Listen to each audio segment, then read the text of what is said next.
So I just finished a gig at a birthday party at Mango Creek State Park in Finleyville, PA.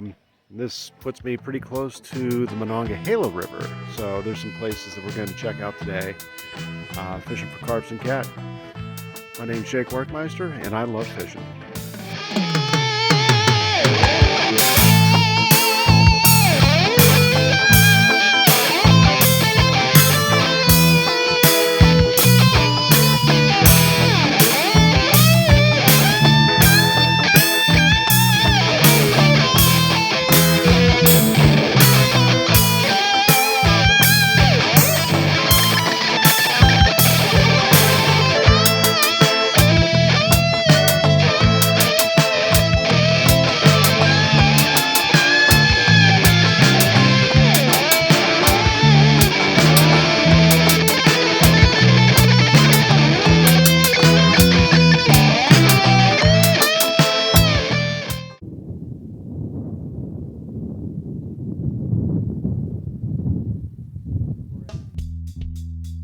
So bottom line, the wind was extremely atrocious when I got there.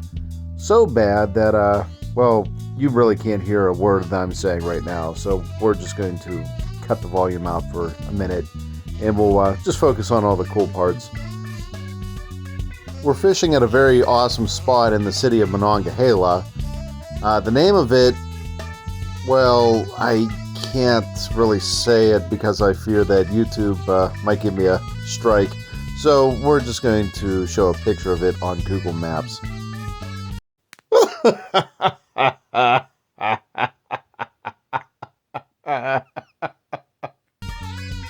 So juvenile humor aside, this place is kind of special to me because my mom used to take my sister and I out here when we were children, and we would just walk the beachfront here, have fun watching all the waves come in, and it was like a little getaway spot.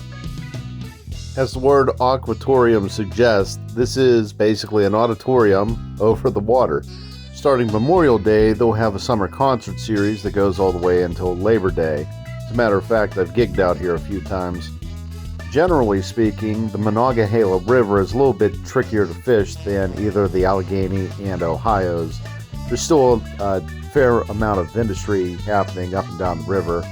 And while it's still possible to catch bass and walleye out of this section, it's a little bit more rare. So that's why we're attempting to fish for catfish and carp today. While the Monongahela does not have the reservoir and fishery that the Allegheny has, it does have a lot of character. There are a lot of small, quaint river towns alongside it, stretching all the way from southwestern Pennsylvania to West Virginia. Tributaries feeding into this section of the river also tend to be a lot less fished out than their counterparts in the Allegheny County and greater Pittsburgh area. The downside about this river is the fact that very good hot spots on the river can be great one day and terrible the next. The fish seem to travel depending upon what the rest of the river is doing, specifically what barges and river traffic is allowing for. While this is true with any river body or any water body in general, it just seems to be a little bit more hot and cold in the Monongahela. Today we'll be using a pack bait, the standard one I use, which is a cornmeal flour mixed with a whole can of sweet corn, raspberry jello today, and a couple amino acids, basically straight aminos and bee pollen pellets. I also took the liberty of adding some added sugar, which was boiled into the jello mix, and xanthan gum to make the pack bait extra thick. The reason why I do this is to prevent it from dissolving in the water. Now, American carp fishers strongly believe that the pack bait should dissolve in the water. Basically, the fish eats all the dissolved dough ball before eventually coming upon the hook. While this makes sense in a still-moving lake, or in particular a carp lake in which the carp are used to getting caught, and you have to find new ways to get them to take the hook, it really doesn't make that much sense on a fast-moving river. Strong current and waves caused by boats can separate the hook from the bait. And once that happens, there's no sense in hunting around for the species again, because neither carp nor catfish actively search for metal objects to eat. And while American carp fishermen may take issue with my approach, there is a lot of precedence for this. The entire continent of Europe uses something called a boilie, which is basically a hard pack bait. Boilie follows the same philosophy that I follow, that I just described, and ultimately it catches fish. So that's basically all that matters when it comes to pack baits.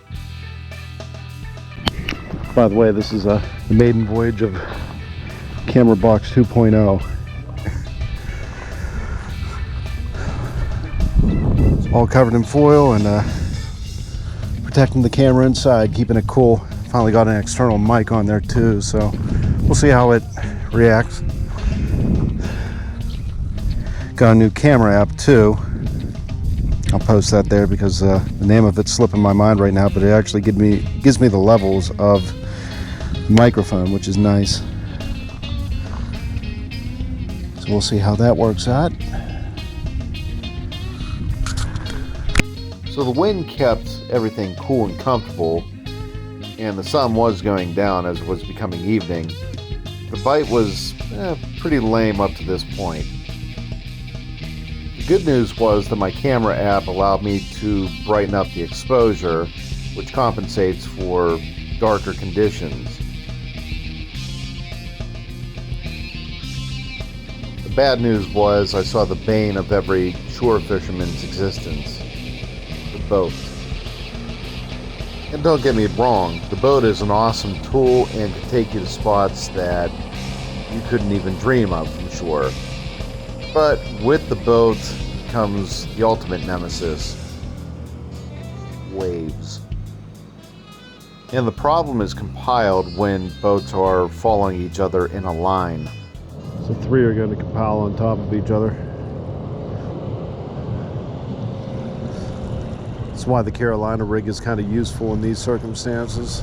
Keeps the dough ball from flying all around down there. This is also why I like having a tighter pack bait, one that stays on the hook. Hey, Europe loves it with the boilie, so can't be too far off base.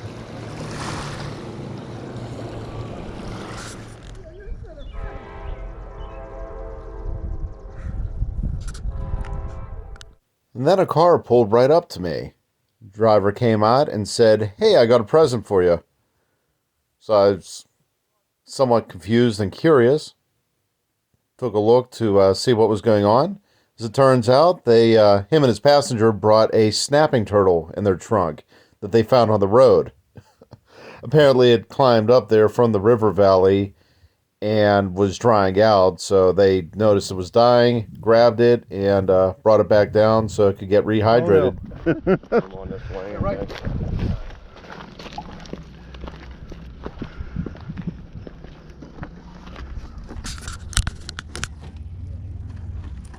Nice snapping turtle. Oh yeah. All right. Wanted some water.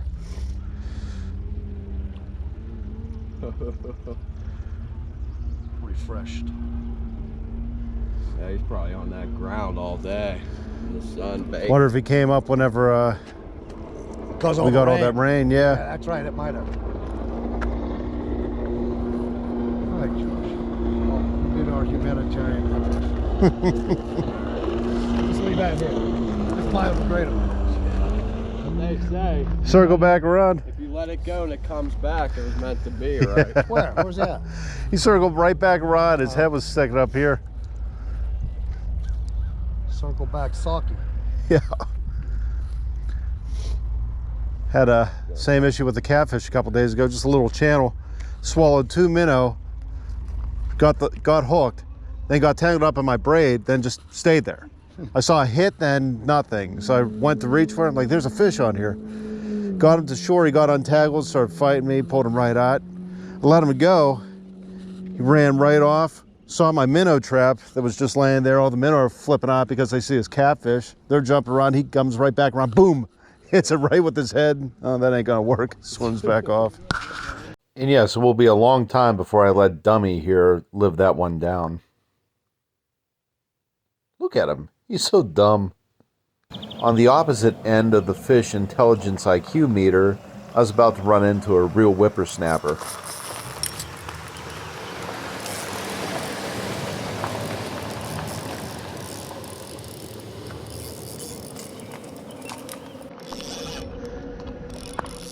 Catfish or carp? That is the question.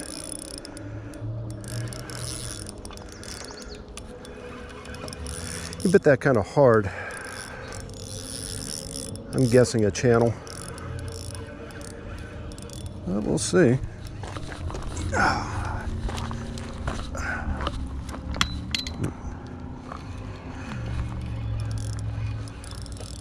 Went right under the other line. She's got a personality and jokes.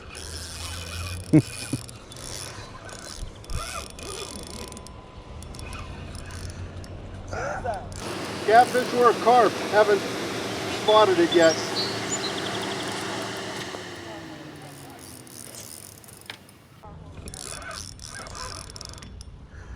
Looks like a carp. That is a carp. Yeah, that's what's up right there.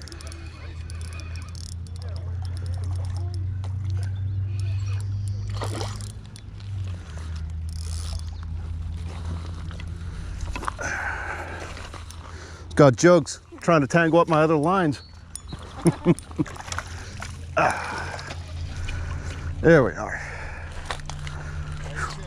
Whew. Thank you much. Have a good one, guys.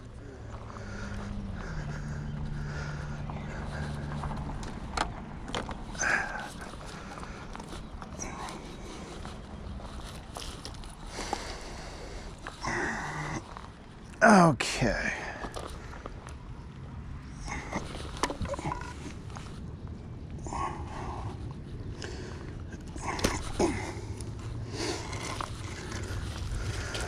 Out with the pliers for you. I didn't know it yet, but this little guy managed to bend the wire on my swivel snap and actually threw the swivel right into my thumb. It's still throbbing as I'm editing this video down. Wasn't a bad injury, but enough to remind me that, hey, metal wire in a fish's mouth can be dangerous. These carp have been fighters this year. Oh, you mean this one? Yeah, that's one. That's what's up, man. Hell yeah. Smells great. Yeah. I reviewed this footage several times to make sure that I didn't injure the carp, and actually it dawned on me that that was my blood on him. Goes to show that, given the right circumstances, even a 4-pound carp can put up a fight in or out of the water.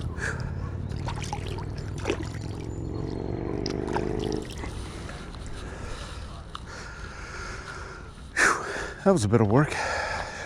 Oh, and before I forget, let's go back to a moment briefly before that carp took my line. And it just emphasizes what makes these river valleys oh so special. Check this out. Horn.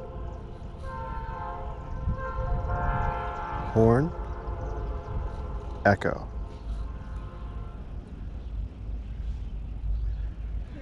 There's a carp nipping at my left line right now too, intermittently. See what happens with that. The river valley is always cool just to hear these trains echo all over the place. So the bite slowed and the sun was getting dimmer and the clouds were rolling in, but there was one last thing to catch. There's a frog just to the left of me.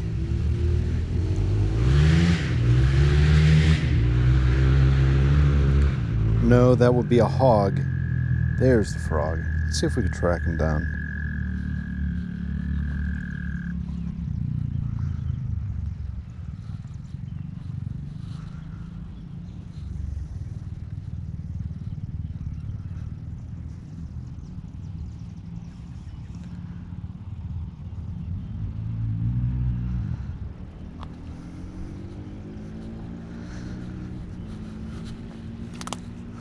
There he was.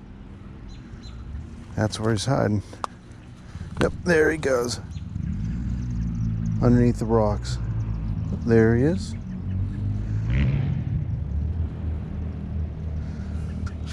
Looks like a little female bullfrog. Incorrect, but we'll get to that later.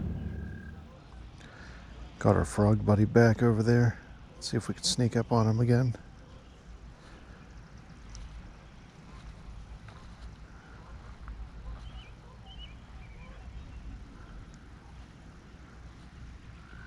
So I noticed this time I was able to get even closer to the frog, and this was because it was getting darker and they were having a harder time seeing me. So I had to relive my childhood days and grab my net in order to do what comes natural to boys. I couldn't resist. Saw him on the rock leaving. I was wrong, by the way. This is I think this is a tree toad. Used to keep these things. That's a male. He's singing for a female, which he'll then mount. And if you're not careful when you're keeping these, they will quite literally keep doing it until they die. They'll stop eating, drinking, everything. So you have to make sure, if you're keeping them, that they're well hydrated. Come on, little guy. I know. No, you're not going to get warts from holding them.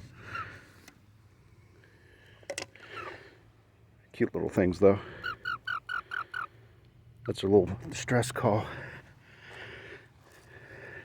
Females don't do that. You turn them upside down or stress them out, they'll just pee on you. Be free. Go ahead. What? No, it doesn't want to go.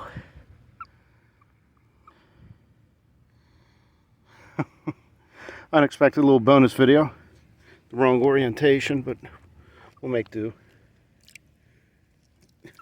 Hop, hop. That's going to do it for me. I'm going to wrap up, get everything in. I'm going to leave you guys with just a shot of that moon coming over the horizon. Get the best possible shot of that, play aside. It was cool coming down here, bringing back memories of being a kid. Fishing spot as a whole, it's all right. Nothing special, but I mean, that's the Mon. It's very hit and miss outside of the actual locks and dams. You can find some hot spots, usually around barges, but yeah, sometimes it's fast, sometimes it's slow. I think today was a little bit on the slower side. That was the only fish I saw being caught here, and there were probably about 12 fishermen.